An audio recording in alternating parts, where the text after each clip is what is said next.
The Snuffer SS has got to be one of the easiest to sharpen broadheads on the planet. It doesn't require any jigs or fixturing. You can just use flat stones and it maintains its angle all on its own. Now, one thing you got to remember is that sharpening is a two-step process. You have a thinning stage and then a honing stage. I highly recommend that you use diamond stones as much as you can. They maintain their shape, and that's going to help you maintain your sharpness a lot easier.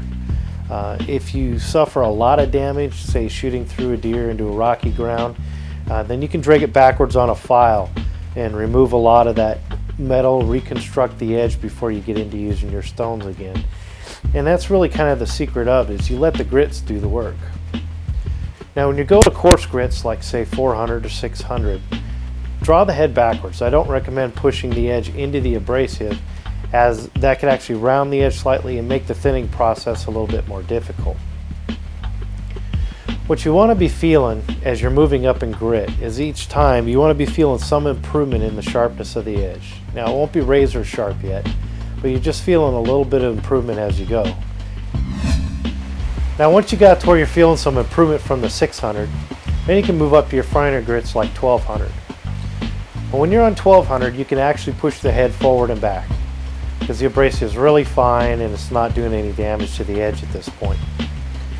Now you're going to get to a point where the head all of a sudden feels lubricated, like it's just moving forward and back really smoothly now and a lot easier. Now this is the point where you've removed all the ridges and the roughness from the coarser grinds and you have a 1200 grit finish. Now at this point you could be at your level of sharpness that you want, or you can just keep going until you get there. But I've got a quick and easy step that's just going to make this a lot easier for you. Once you get to this point where it feels lubricated on 1200 grit, then you move up to a compound called Herb's Stropping Compound and a Stropping Block.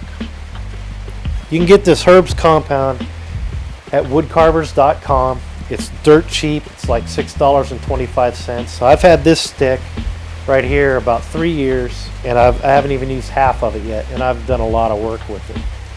It's fairly simple.